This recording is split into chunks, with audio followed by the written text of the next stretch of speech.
7 faces stared at me across the conference table, and I knew this wasn't a regular team meeting. My hands trembled as I set down my coffee. Jessica from Analytics spoke first, her voice cold and rehearsed. "We've all been talking, Era. You're the problem here." The others nodded in unison like they'd practiced this.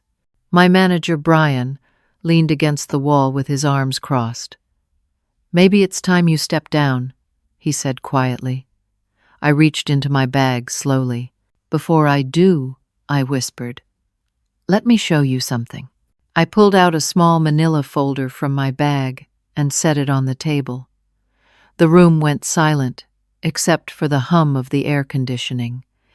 My heart pounded so hard, I thought everyone could hear it. I opened the folder carefully, revealing a stack of printed emails. 3 days ago, I said, my voice steadier than I felt, I received an anonymous tip. Someone sent me these emails warning me about this exact meeting. I spread the papers across the table so everyone could see them. These are your messages to each other. Planning this confrontation, coordinating your talking points, deciding who would speak first. Jessica's face flushed red. She stood up abruptly, her chair scraping against the floor. "You've been spying on us? You've been reading our private communications?" Her voice rose with each word. "This is exactly what we're talking about. You don't trust your own team." The others murmured in agreement. David from sales shook his head in disgust. "Unbelievable. You actually monitor our emails?" "I didn't monitor anything," I said quickly, feeling the situation slipping away from me. "These were accidentally CC'd to me.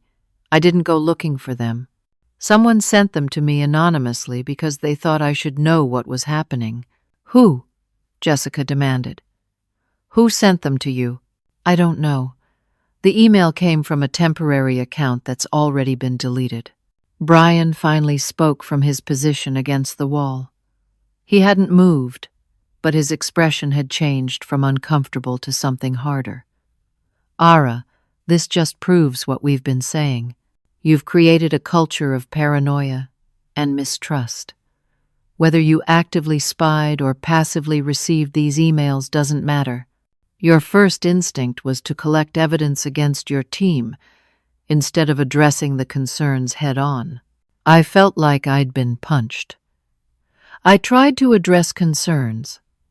I've had individual meetings with each of you over the past 3 months asking for feedback.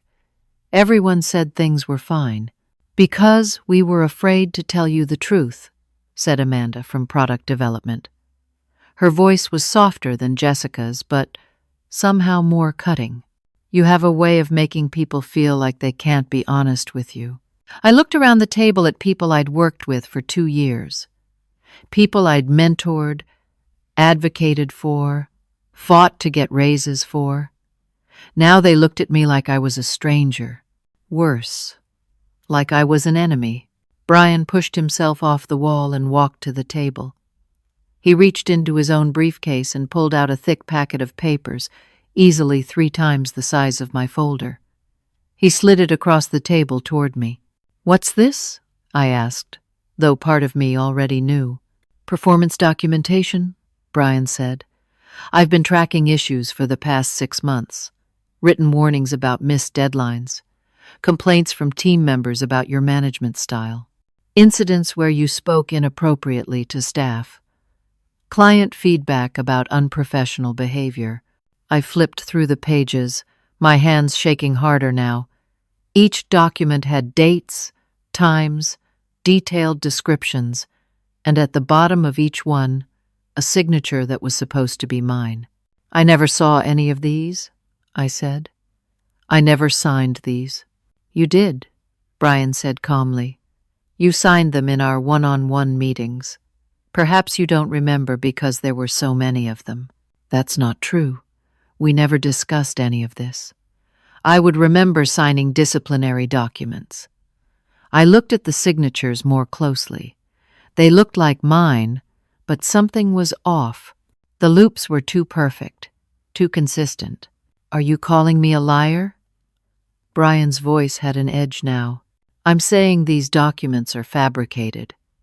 I never signed them because you never gave them to me." Jessica leaned forward. "I witnessed 3 of those incidents personally.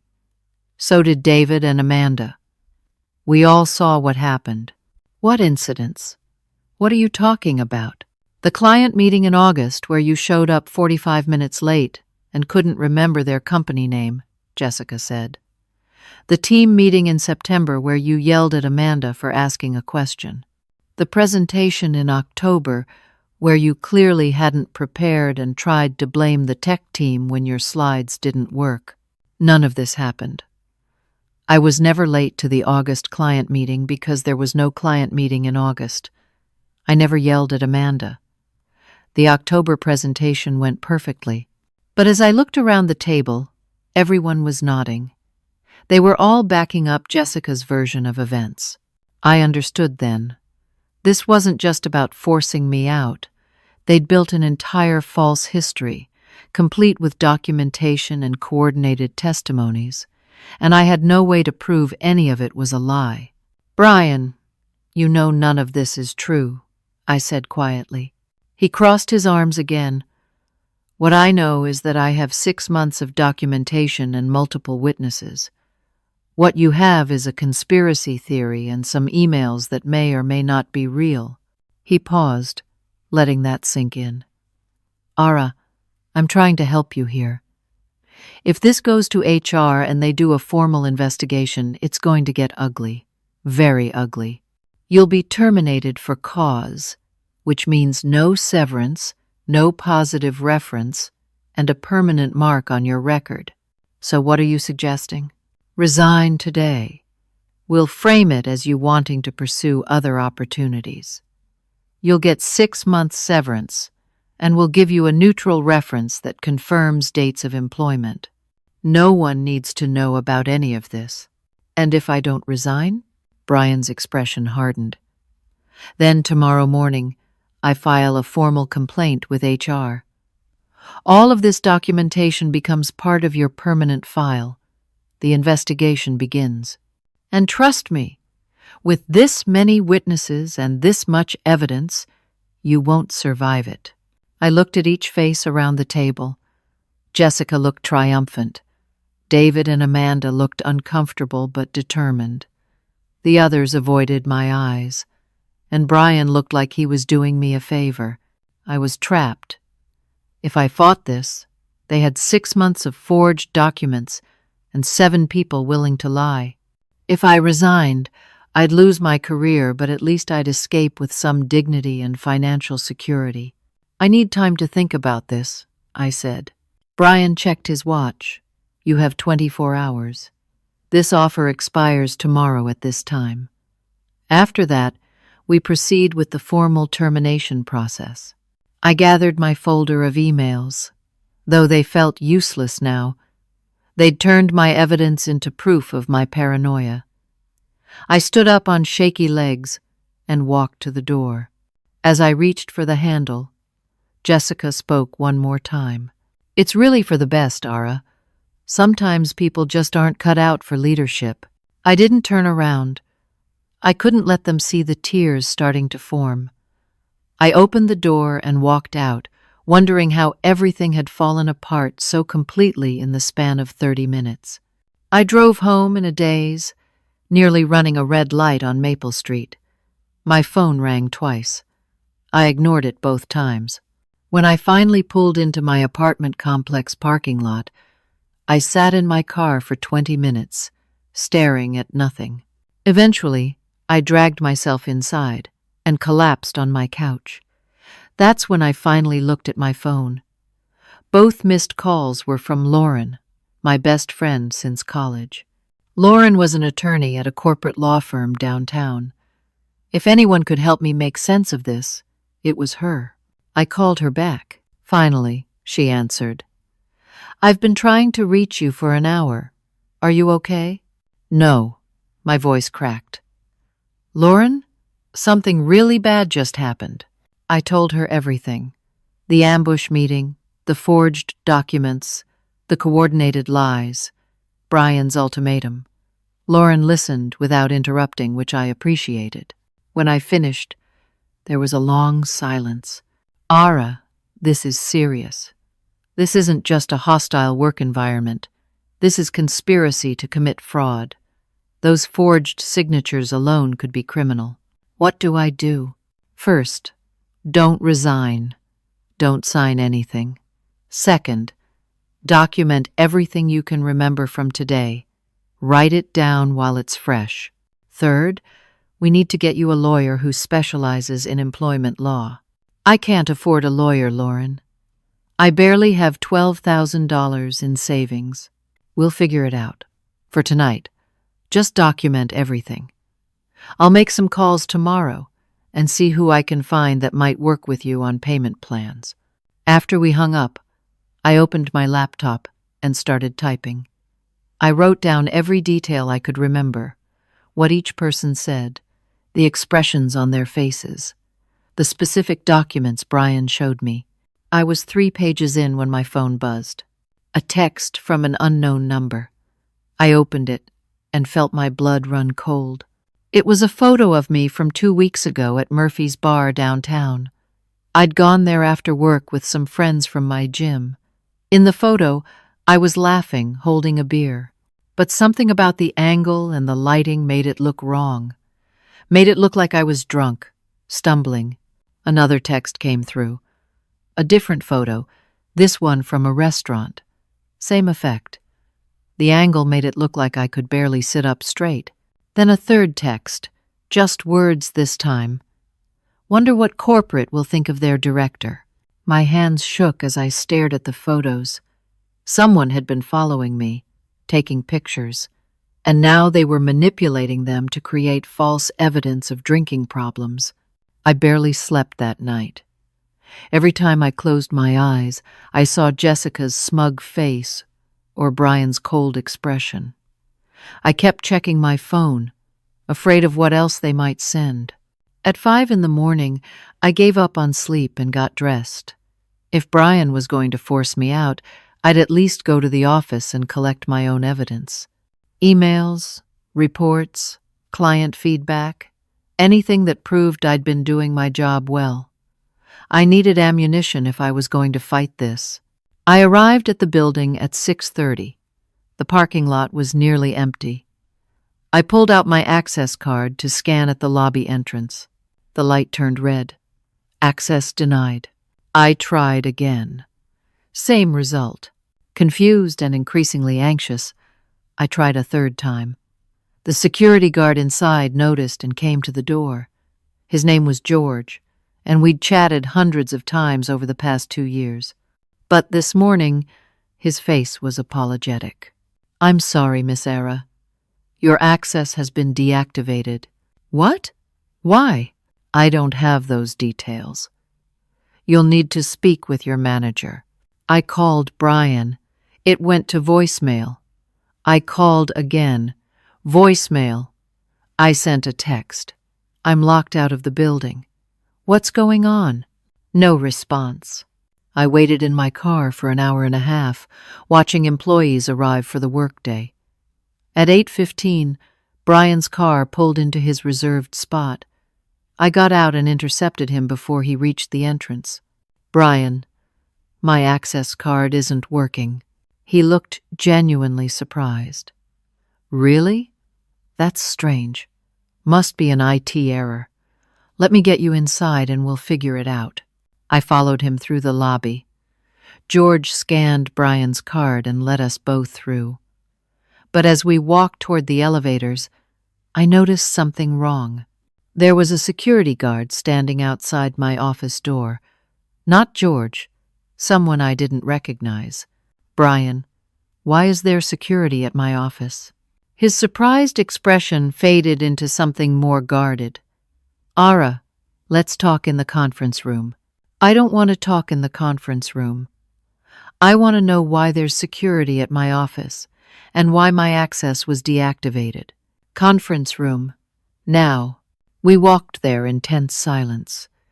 When he opened the door, I saw the security guard from my office was already inside, along with Susan from HR.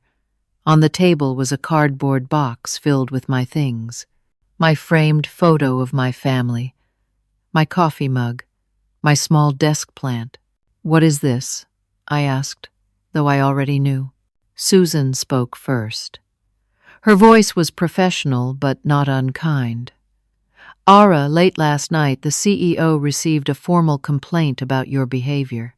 The complaint included serious allegations of harassment, drinking at work, inappropriate relationships with clients, and misuse of company funds. That's not true. None of that is true. The allegations are being taken very seriously. While we conduct a full investigation, you're being placed on immediate suspension. Your access to all company systems and facilities has been revoked. Your work devices will need to be surrendered for examination." This is insane. Someone is setting me up. Brian finally spoke. "Ara, I tried to help you yesterday. I gave you a clean way out. You should have taken it. You knew about this? You knew they were going to do this?" He didn't answer. He didn't have to. The look on his face said everything. Susan slid a document across the table. "This outlines the terms of your suspension. You'll continue to receive pay during the investigation, but you're prohibited from contacting anyone at the company except through the HR department. You cannot access company property or systems. Violation of these terms will result in immediate termination. How long will this investigation take?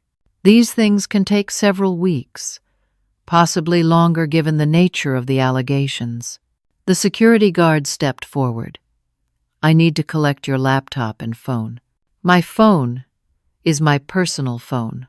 It's a company-issued device," Susan said. "It needs to be examined as part of the investigation." I wanted to argue, to fight, to scream that this was all lies and manipulation. But I was outnumbered and outmaneuvered. I pulled my laptop from my bag and handed it over. Then my phone.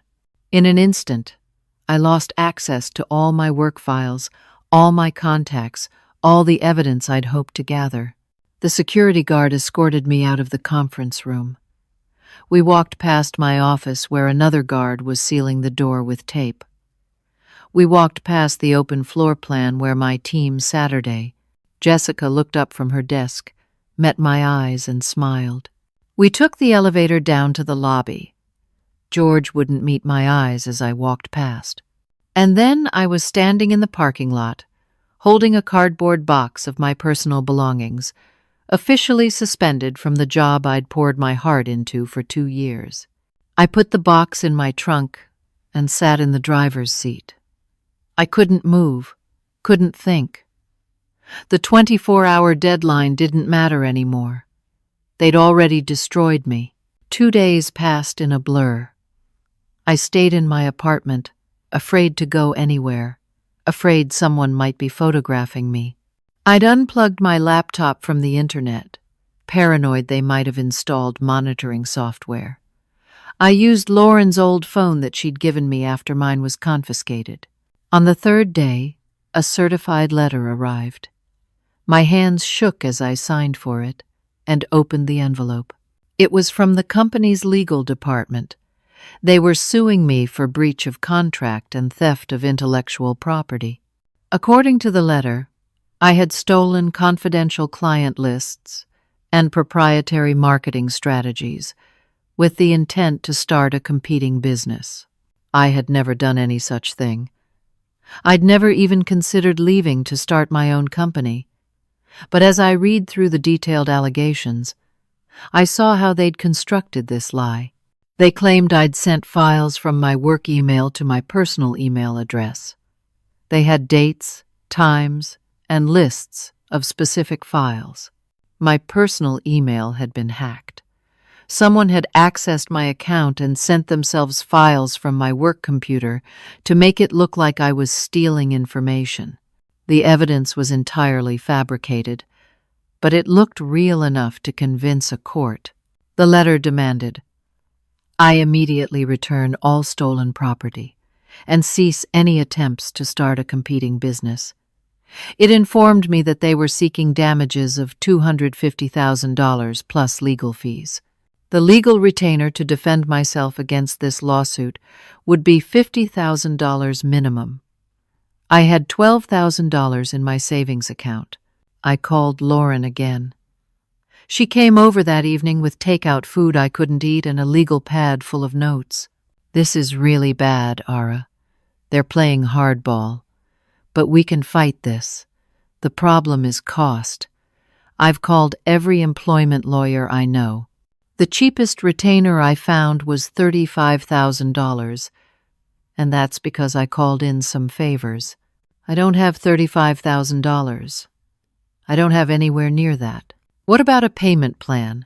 Even with a payment plan, I need money up front, and I need money for rent and food and everything else." I put my head in my hands. I tried to file for unemployment. They denied me because I'm under investigation for misconduct. "Okay, what about other jobs? Can you find something to tide you over?" "I've been trying. I reached out to every contact I have in the industry, marketing directors at other companies, former colleagues, people I thought were friends." I looked up at her. "Lauren, every single one of them has received phone calls. Anonymous calls warning them about me, about my drinking problem, my ethical issues, my difficulty working with others. Someone is systematically destroying my reputation across the entire industry. Jessica has to be. She has connections everywhere. She's been in this industry for 15 years. She knows everyone." Lauren was quiet for a long moment. When she finally spoke, her voice was careful. "Ara, there's something I need to tell you. I can't represent you in this case." "What? Why?" "There's a conflict of interest. My firm represents your former company. Not on this specific case, but we do other work for them. Corporate contracts, compliance issues. If I represent you against them, it puts my firm in a bad position. So, I'm completely alone. I can still help you as a friend. I can give you advice, help you understand documents, connect you with other lawyers.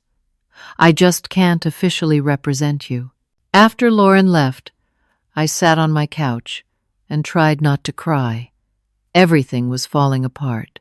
My job, my reputation, my finances, my future, and I had no way to stop it. The next morning, I checked my bank account to pay my credit card bill. The screen showed an error. I called the bank. "Miss Ara, your account has been frozen," the representative said. "There's a legal hold on your funds due to pending litigation." "What does that mean?" "It means you can't access your money until the legal matter is resolved. The hold was placed by the plaintiff in your lawsuit. $12,000. Everything I had, gone. Not gone, but inaccessible. Trapped in legal limbo. While I tried to figure out how to defend myself, I checked my credit cards. All maxed out from trying to hire the cheapest lawyer I could find, from paying for everyday expenses without my salary, from desperately trying to keep my head above water. That afternoon, my landlord called. "Ara, I need to talk to you about your rent. I know it's late. I'm having some temporary financial issues, but I'll have it to you by the end of next week." "That's not what I'm calling about. I received a notice that there's a lien on your assets as part of a lawsuit. I'm required by law to initiate eviction proceedings." "A lien? On what assets?" "I don't own anything except my car and my furniture." "The lien is broad. It includes any assets you might liquidate to pay a judgment. My lawyer says I have to start the eviction process." "I'm sorry, Ara. I like you, but I can't risk the legal complications. How long do I have?" 14 days. That's the legal requirement. After that, if you haven't vacated voluntarily, I have to file with the court. 14 days. 2 weeks to find a new place to live with no money, no job, no access to my savings, and a lawsuit hanging over my head. That evening, I received an email from Brian. The subject line was, "Final offer." I opened it with trembling hands. "Ara, I think we both know this has gotten out of hand. Neither of us wants this to continue. Here's what I'm proposing. Drop all defenses to the lawsuit. Sign an NDA agreeing never to discuss your time at the company or the circumstances of your departure. Submit a written statement admitting to the misconduct allegations. In exchange, we'll drop the lawsuit immediately. You won't owe any money.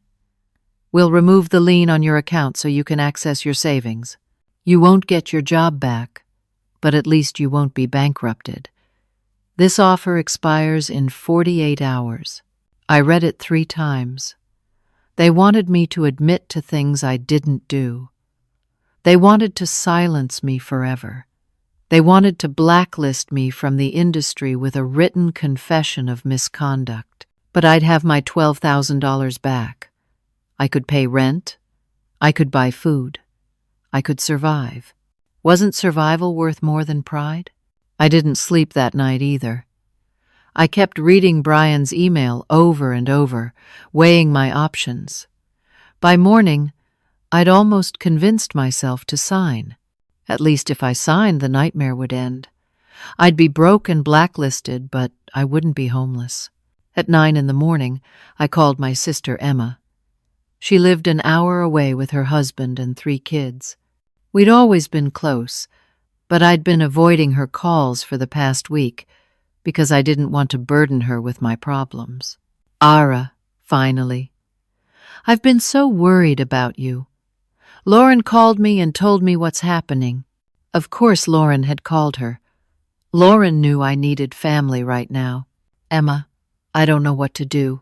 Come over. Right now. We'll figure this out together." An hour later, I was sitting at Emma's kitchen table while she made coffee and her kids played in the backyard.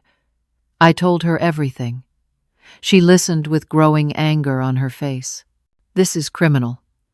They can't do this. They already have." Then we fight them. "I have some money saved. It's not much, maybe $8,000, but it's yours if you need it." "Emma, you have 3 kids. You can't give me your savings. Family helps family. That's what Mom and Dad always said. Besides, you'd do the same for me." I would, without question. But the thought of taking money from my sister's family felt like another failure. "Let me think about it. I have 48 hours to decide whether to sign Brian's offer. Don't sign anything without talking to more people. Let's get lunch and clear your head." We went to a small coffee shop near her house. We sat by the window, and I was starting to feel slightly more human when I saw someone I recognized walk through the door. Thomas. My ex-boyfriend from about a year ago. We'd dated for 6 months before mutually deciding we were better as friends. I hadn't seen him since February. He noticed me immediately and walked over. "Ara? I thought that was you." "Hey, Thomas." He looked between Emma and me, clearly sensing something was wrong. "Is everything okay?" "Not really, but I'm managing. I heard something happened at your company. Some people in the industry have been talking." My stomach dropped. "What are they saying?" "Just vague stuff. That you left suddenly. That there were some issues." He paused. "For what it's worth, I never believed any of it. I know you. You're one of the most ethical people I've ever met." Those words, that simple expression of belief, almost made me cry right there in the coffee shop. "Thanks, Thomas. That actually means a lot. Listen, I'm a senior VP at Redwood Tech now. We're always looking for talented marketing people. If you're interested in exploring opportunities, I'd be happy to help. No promises, but I can at least get your resume in front of the right people." "Really? You do that? Of course. You're brilliant at what you do. Come by my office tomorrow morning. Let's talk about what positions might be a fit. After he left, Emma squeezed my hand. See? Things are already looking up. Thomas is good people. Yeah, maybe this is the break I needed. The next morning, I dressed in my best professional outfit and drove to Redwood Tech. The building was sleek and modern, all glass and steel. The receptionist directed me to the 14th floor, and Thomas's assistant greeted me warmly. Thomas is just finishing up a call. He'll be ready for you in a few minutes. You can wait in the small conference room down the hall. I walked into the conference room, set my purse down, and tried to calm my nerves. This could be my way out. A new job, a fresh start, a chance to rebuild. The door opened. I turned with a smile, expecting Thomas. Jessica walked in. I froze. What are you doing here? She smiled, that same triumphant smile from the office. Hello, Ara. Nice to see you again. I don't understand. Why are you here? The door opened again. Thomas entered, followed by Brian. And I understood everything. No, this is a setup. Thomas's friendly expression from yesterday was gone. Now he looked cold. Professional? We just wanted to make sure you understood how serious this is, Ara. You're working with them? But you said you believed me. You offered to help me. I offered to help you make the right choice. The choice you should have made days ago. Brian stepped forward. We're not trying to destroy you, Ara. We're trying to help you move on. But you keep fighting. You keep refusing to accept reality. The reality that you fabricated? The reality built on lies and forged documents? Jessica laughed. Still clinging to that story? Still pretending you're the victim here? How are you even connected to Thomas? He's my brother-in-law, Jessica said, married to my older sister. When you told Thomas yesterday about your situation, he called me. We thought it might be helpful to have this conversation in person. Thomas pulled out his phone. I've been recording since you walked in, just in case you said anything we could use. Use for what? For the lawsuit? For the investigation? For showing the CEO and the board who you really are? I felt my eyes filling with tears, felt my breath coming in short gasps. I was trapped in a room with 3 people who wanted to destroy me, and they were recording my reaction. Why? I asked. Why are you doing this? Jessica's smile faded. Her expression became serious. You want to know why? I'll tell you exactly why. 2 years ago, I started positioning myself for the VP of marketing role. I built relationships. I mentored junior staff. I brought in major clients. I did everything right. And then you showed up with your fancy MBA and your impressive resume, and suddenly you were the golden child. You were the one being groomed for VP. So this is about jealousy? About a promotion? This is about fairness. I earned that position. You didn't. And when I realized the CEO was going to choose you over me, I decided to level the playing field. By destroying my life? By showing everyone who you really are? By removing an obstacle? She leaned forward, and it worked. The VP position opens up next month, and guess who's the front runner now that you're gone? Brian spoke next. I was promised a director position once Jessica becomes VP. A significant raise. A bigger team. All I had to do was help facilitate your exit. So you forged documents. You lied to HR. You coordinated with my own team to betray me. I did what was necessary to advance my career. That's how this industry works, Ara. If you were smarter, you would have seen it coming. Thomas checked his watch. We've got what we need. Ara, You have 1 day left on the settlement offer. Sign the NDA, admit to the misconduct, and this all goes away. Or, don't sign, and we'll use this recording to show how unstable you've become. Your choice. They filed out of the conference room, leaving me alone with tears streaming down my face and the full weight of their betrayal crushing down on me. I sat there for 20 minutes before I could move. When I finally stood up and walked to the elevator, I saw employees in the hallways staring at me. Word had already spread. The crazy woman who had a breakdown in the conference room. I drove home in a daze. When I got back to my apartment, there was an envelope taped to my door. 3-day eviction notice. I pulled it down and went inside. Sat on my couch. Stared at the wall. My phone buzzed. A text from an unknown number. It was a photo of Emma's house. The 2-story colonial, where she lived with her family. The house where her 3 kids played in the backyard. Another text. Drop it now, or we make sure your sister's teaching license gets investigated for misconduct. We can destroy her too. Sign by morning. They'd been watching me. They knew I'd gone to Emma's. They knew she was my weakness, and now they were threatening my family. I had 8 hours until Brian's deadline. 8 hours to choose between fighting for myself and protecting my sister. I looked at the photo of Emma's house again, thought about her kids, about her teaching career that she loved, about how she'd offered me her family's savings without hesitation. I couldn't let them hurt her, no matter what it cost me. I opened my laptop to draft an email, accepting the settlement. My hands hovered over the keyboard, and then I stopped. They'd taken everything from me. My job, my reputation, my savings, my home. They'd isolated me, threatened me, betrayed me, and now they were threatening my family.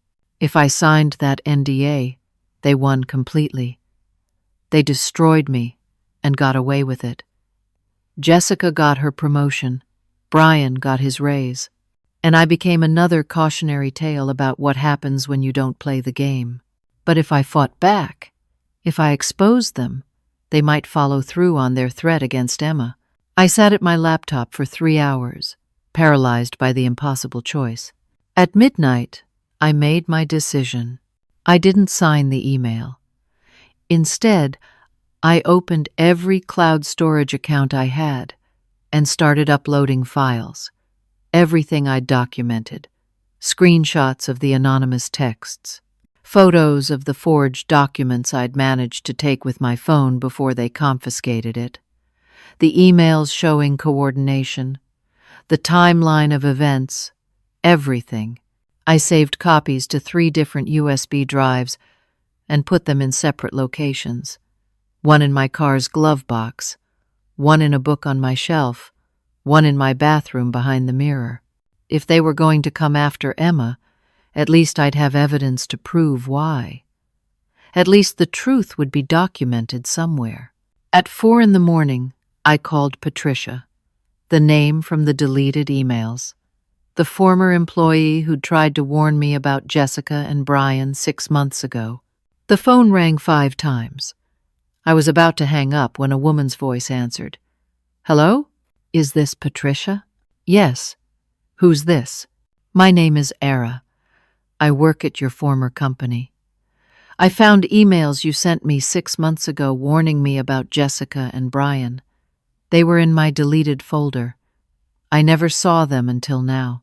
There was a long silence. Then, I wondered if anyone would ever find those. I sent them to 3 different people. Every one of them was deleted before anyone read them. They hacked my email account. They've been monitoring everything. I know. They did the same thing to me. That's how they knew I was planning to go to the CEO with evidence of their scheme. "What happened to you?" Patricia's voice was bitter. "The same thing that's happening to you, I imagine. Coordinated complaints, forged documents, anonymous allegations." They forced me out with threats to expose my elderly parents' medical history if I fought back. My father had been in rehab for alcoholism 20 years ago. They threatened to leak that information to his current employer. He would have lost his job and his health insurance. So you signed an NDA. I signed. I took the severance. And I've been waiting for over a year for someone else to be brave enough to fight them. I don't know if I'm brave. I'm just desperate. Sometimes that's the same thing. What do you need from me? If I fight this, if I expose them, would you be willing to break your NDA and testify about what they did to you? Another long silence. They threatened my parents. If I break the NDA, they could still follow through. I know. I'm sorry for asking. But I can't do this alone. And if we don't stop them, they're going to keep doing this to other people. Let me think about it. Can you call me back in a few hours? Thank you, Patricia. That's all I can ask. I tried to sleep, but couldn't. At 7 a.m, Patricia called me back. I'll do it. I'll testify. I'll break my NDA. I'm tired of being afraid of them. My parents are retired now anyway. They can't hurt them anymore. Are you sure? No. But I'm doing it anyway. With Patricia's commitment, I had a witness. Someone who could corroborate that this was a pattern, not an isolated incident. But I still needed a way to get the story out before Brian's deadline expired. I called Madison, a journalist friend from college, who now covered corporate corruption for a major business publication. I'd helped her with sources for a story 2 years ago, and we'd stayed in touch. Madison, I need help. I have a story about corporate fraud, coordinated harassment, and a conspiracy to force out employees. But I need it published quickly. How quickly? Today, I have a settlement deadline in 2 hours. Era, I can't publish a story that fast. I need to verify sources, get statements, run it past legal. The fastest I could move would be 3 days, and that's pushing it. I don't have 3 days. Then I'm sorry. I want to help, but I can't compromise journalistic standards. I hung up and put my head in my hands. I had Patricia's testimony and my documentation, but no platform to share it, no way to expose them before they silenced me forever. Then I had an idea, a desperate, risky idea. I would go to the office. I would confront Jessica and Brian in person, and I would record the entire conversation. In my state, only one party needs to consent to a recording. They wouldn't know I was recording. Maybe, just maybe, I could get them to confess, to brag about what they'd done, and then I'd have undeniable proof. It was a long shot, but it was all I had left. At 8 a.m, I drove to the office building. My access card still didn't work, but I waited in the lobby until an employee I recognized came through. I followed him inside before the door closed. I took the elevator to the 5th floor and walked to Brian's office. His door was open. He was at his desk reviewing documents. Ara, I didn't expect to see you here. I need to talk to you and Jessica. Together. About what? About the settlement offer. I have questions before I sign. He studied me for a moment, then picked up his phone. Jessica, can you come to my office? Ara's here. 5 minutes later, Jessica arrived. She looked surprised to see me, but quickly masked it with her usual confident expression. Ara, come to accept our generous offer? I pulled my phone from my pocket and set it on Brian's desk, face down. They couldn't see that I'd opened the voice recorder app before coming upstairs. Before I sign anything, I need to understand why you did this. Why go to such lengths to force me out? Jessica and Brian exchanged glances. Jessica shrugged. You want the truth? Fine. You were in my way. Your way to what? The VP position. I've been working toward that role for 3 years. I've earned it. But the CEO kept talking about you, about your potential, about your innovative strategies. It didn't matter that I had seniority, relationships, proven results.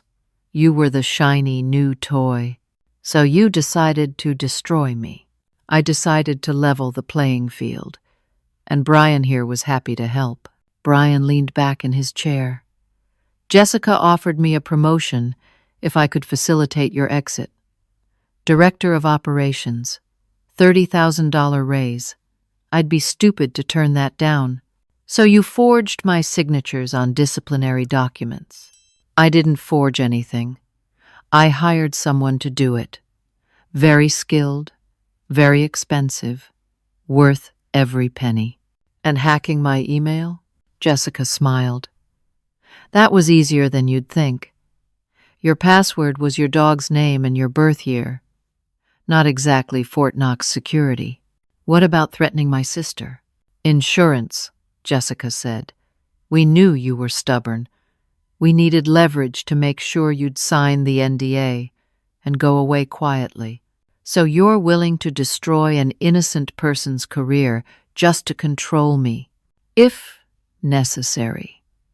Though honestly, we're hoping it won't come to that. Just sign the papers, Zara. Take the deal. Move on with your life. I picked up my phone from the desk. One more question. Did you do this to Patricia too? Brian frowned. How do you know about Patricia? She told me everything. About how you forced her out. About the threats to her family. Jessica's expression hardened.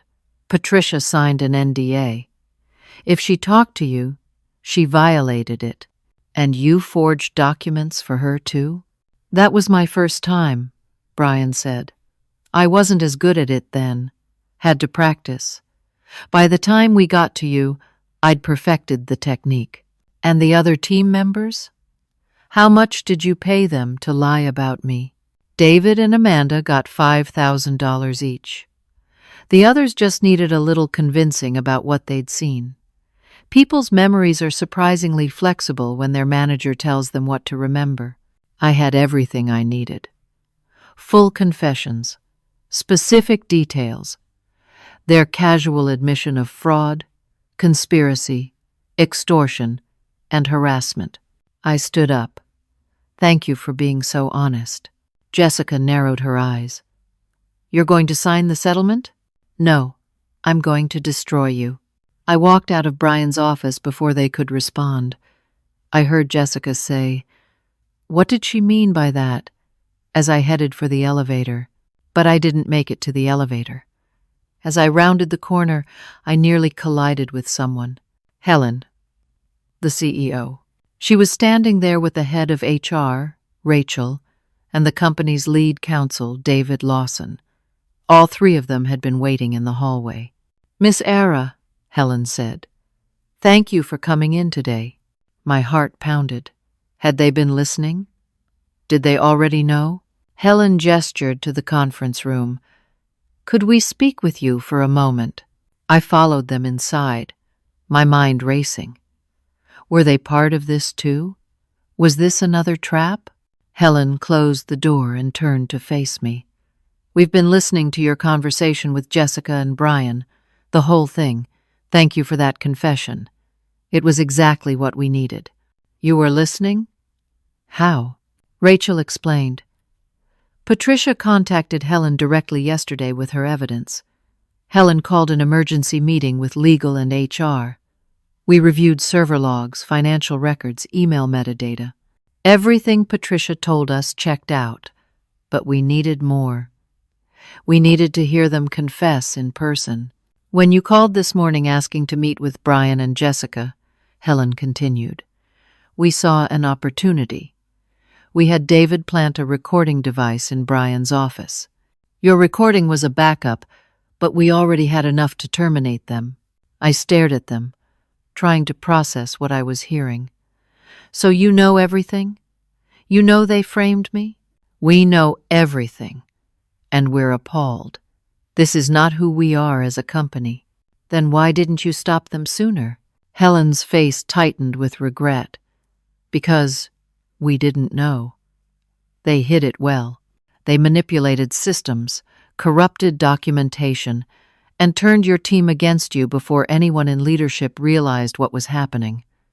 By the time Patricia came forward, the damage was already done. But we're fixing it now. Security entered the conference room. Helen instructed them. Please escort Jessica and Brian from the building. They're terminated effective immediately for cause. Box up their belongings and have them removed by end of day. As security left to carry out the order, I heard Jessica's voice from down the hall, screaming, threatening, saying I'd ruined everything. Then more shouting. Jessica was completely unhinged now, her carefully maintained professional facade shattered. You think this is over? She screamed, and I could hear her getting closer. I have friends everywhere. You'll never work in this industry again. I'll make sure of it. Brian's voice trying to calm her. Jessica, stop. Just stop talking. But she wouldn't stop. Security was trying to escort them out. But Jessica was fighting them, still screaming. They brought both of them past the conference room, and Jessica saw me through the window. You destroyed my life, she shrieked. Everything I worked for. I set it up perfectly. I planted evidence everywhere. I have things scheduled to release that will ruin you even after I'm gone. Brian's face went pale. Jessica, shut up. You're making it worse. But Jessica had completely lost control. I put false records in systems you haven't even checked yet. I set up timed releases of damaging information.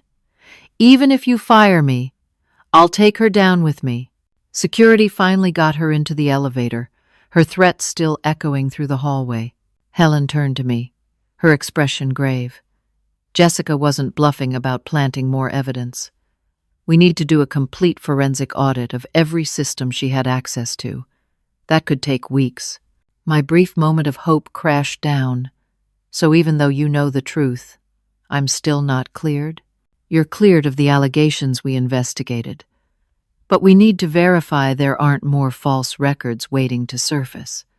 Until we complete that audit, I can't officially reinstate you.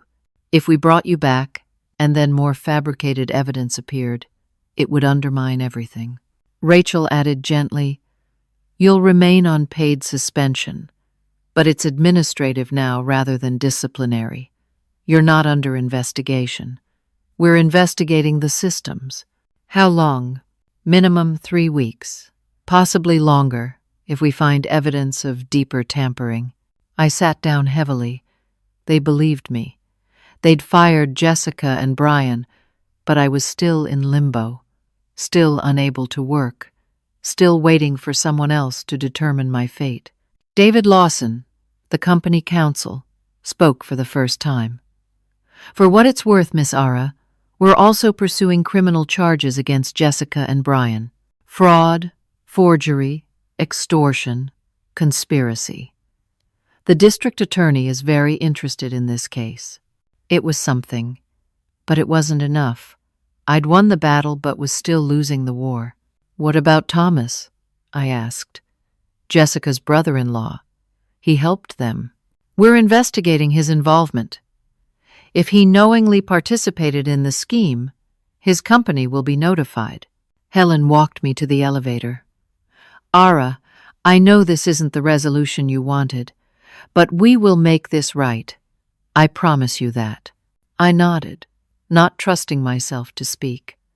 I rode the elevator down to the lobby, walked to my car, and drove home. I'd exposed them. I'd gotten justice of a sort. But I was still suspended, still broke, still facing eviction, still waiting for my life to restart. The victory felt hollow. 3 weeks felt like 3 years. I spent the time living on Lauren's couch because I couldn't afford my apartment anymore. I'd used my last bit of credit to pay for storage for my furniture. Every day, I checked my email obsessively, waiting for news from the company. Patricia called me weekly. She'd broken her NDA, and the company hadn't come after her. Instead, they'd offered her a settlement in exchange for her testimony. She took it. "I'm finally free," she told me. "I hope you will be soon, too." Madison's article published during the second week of my suspension. Tech company rocked by internal conspiracy to force out employee. It went viral within hours. Thousands of shares. Hundreds of comments from people who'd experienced similar workplace betrayals. The publicity brought unexpected consequences. I started receiving emails, lots of them, recruiters from other companies, HR directors, even CEOs. Everyone was reading the article. Everyone knew my name. Some emails were from people offering support. Others were job inquiries. "We need leaders with integrity like yours." I didn't respond to any of them. I was still under suspension, still waiting for my company to finish their audit, still in limbo. On day 22, Helen called me personally. "Ara, the forensic audit is complete. Jessica did plant false records in multiple systems, financial databases, HR records, client files. We found and removed all of them. Your name is completely cleared." I exhaled, for what felt like the first time in weeks. "Thank you. I'd like you to come to the office tomorrow morning. There's something I want to discuss with you." The next day, I borrowed professional clothes from Lauren and drove to the office for the first time in nearly a month. My access card worked. George, the security guard, smiled at me. "Good to see you back, Miss Ara." Helen met me in her office. On her desk was a formal letter on company letterhead. "This is your official reinstatement, with full back pay for the suspension period. All false records have been expunged. Your personnel file is clean." "Thank you, Helen. There's more. The VP of marketing position is now open. Jessica obviously didn't get it. And after everything that's happened, I'd like to offer it to you. It's what you deserved all along." I looked at the letter, at the title, Vice President of Marketing, the position that had started this entire nightmare, the role Jessica had been willing to destroy me to get, and I realized I didn't want it. "Helen, I appreciate the offer. I really do, but I can't accept it." She looked surprised. "May I ask why?" "Because even with Jessica and Brian gone, this company allowed what happened to me to happen. The culture that enabled their conspiracy still exists. The team members who lied about me are still here. Yes, they're facing consequences, but they're not fired. I'd have to work alongside people who betrayed me. I'd have to walk these halls where I was humiliated. I'd have to attend meetings in the same conference room where 7 people told me I was the problem." Helen was quiet for a moment. "I understand, and I respect your decision. Is there anything I can do to change your mind?" "No. But thank you for clearing my name. That matters more than any job title." I stood to leave, and Helen stood with me. "Ara, for what it's worth, I think you're making the right choice. You deserve better than this place gave you." Over the next 2 days, I responded to the emails that had piled up during my suspension. Job offers, inquiries, opportunities. One stood out. Redwood Tech's actual CEO, not Thomas, had emailed me personally. "We've terminated Thomas for his involvement in the conspiracy against you. We're looking for a new senior vice president of marketing. After reading about your integrity and resilience, I believe you'd be perfect for the role. Would you be interested in discussing it?" Senior vice president. A level higher than the VP role Helen had offered. A 50% salary increase from my old position. a company that had already shown they were willing to hold people accountable for unethical behavior. I scheduled a call. The interview process took a week. They were thorough, professional, and respectful. They asked about my experience, my strategies, my vision for their marketing department. They didn't dwell on the scandal except to say, "We admire how you handled an impossible situation." They offered me the position. I accepted. Patricia called me the day I started my new job. "I heard you landed at Redwood Tech. Congratulations." "Thank you. How are you doing?" "Good, actually. The settlement gave me enough financial security to take some time and figure out what I want to do next. Maybe start my own consulting business. I'm tired of corporate politics." "I don't blame you." "Ara, I wanted to tell you something. You saved me. When you fought back, when you didn't give up, you gave me permission to stop being afraid. I've been living in fear for over a year, worried they'd come after me again. But they didn't. They couldn't, because you exposed them. We exposed them together.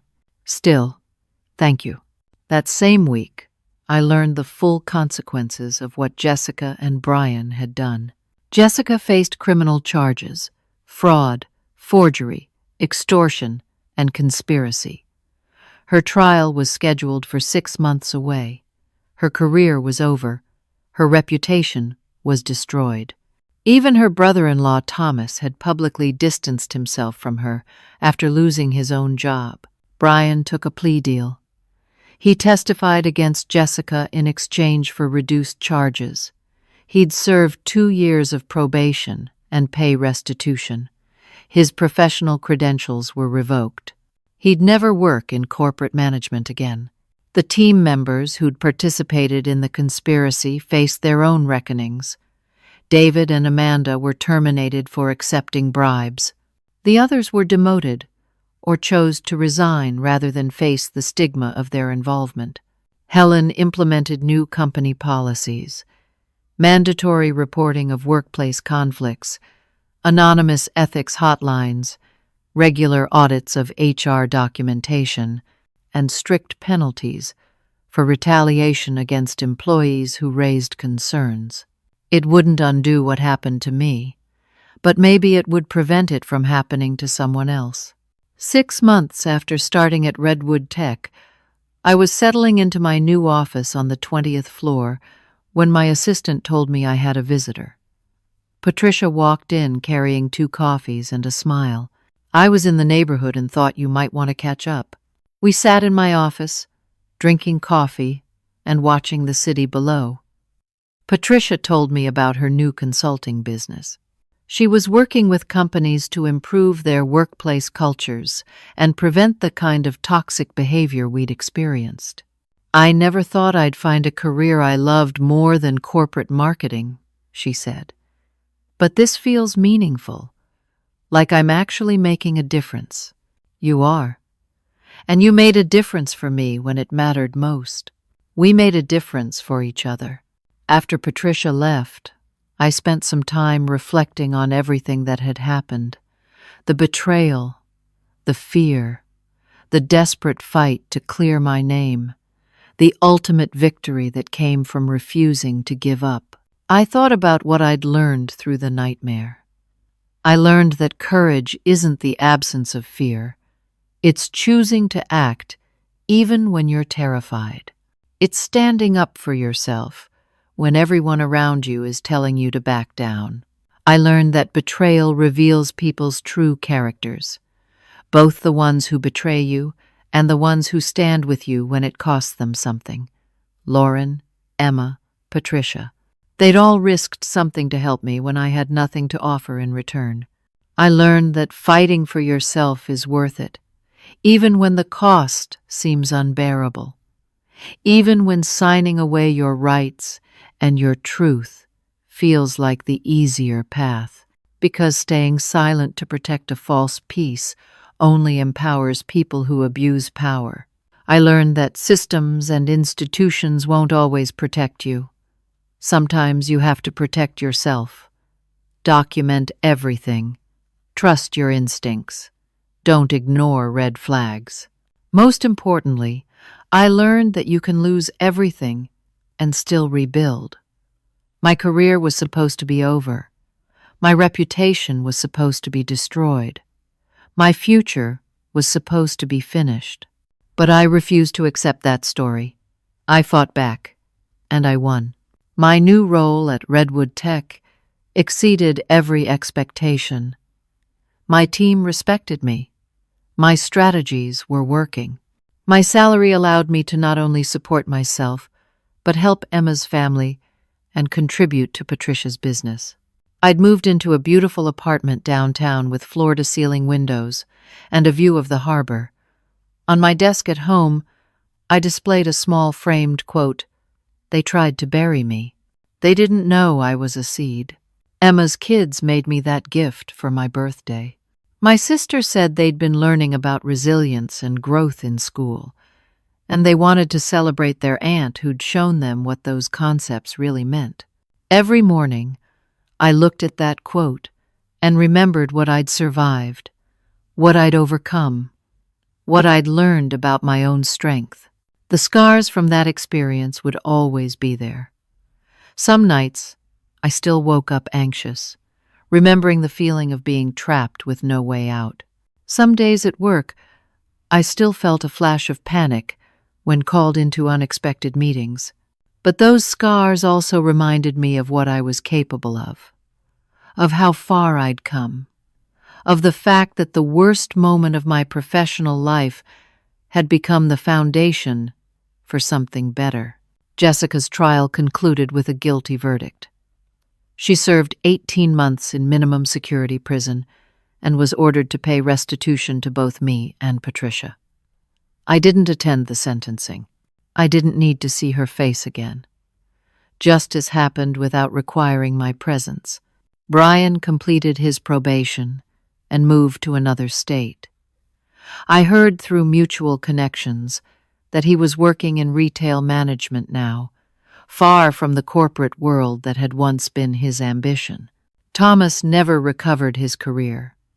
His involvement in the conspiracy, even peripheral, marked him as someone who'd compromise ethics for personal connections.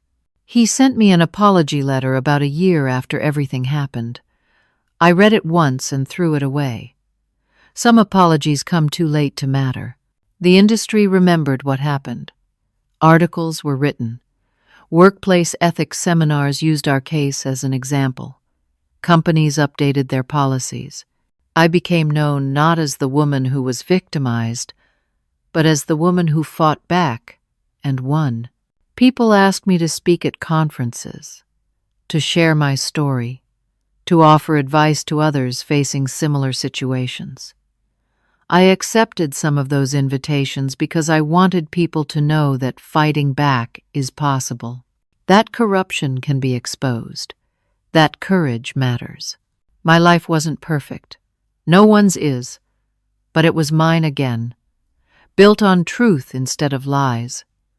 Earned through integrity instead of manipulation. Secured by my own refusal to surrender. I'd survived the worst betrayal of my professional life. I'd fought when fighting seemed impossible. I'd won when winning seemed unrealistic. And I'd proven to myself that I was stronger than any conspiracy, any scheme, any attempt to silence me. They tried to bury me. They didn't know I was a seed. And seeds, when buried, don't die. They grow. Now let me ask you something. Have you ever faced a situation where everyone around you seemed to turn against you? Where the truth felt impossible to prove? How did you find the courage to keep fighting when everything felt hopeless? Share your thoughts in the comments below. Your story might inspire someone else who's facing their own impossible situation. If this story resonated with you, please hit that like button. It helps more people find these stories of resilience and triumph. Subscribe to hear more real-life accounts of overcoming betrayal and injustice. And share this with anyone who needs a reminder that fighting for yourself is always worth it, even when the cost seems too high. Thank you for listening to my story. Thank you for witnessing my journey from devastation to triumph. And remember, when people try to bury you, show them you're a seed. Show them you're stronger than their worst intentions. Show them that truth and courage will always, eventually prevail. Stay strong. Keep fighting. And never let anyone convince you that silence is safer than speaking your truth.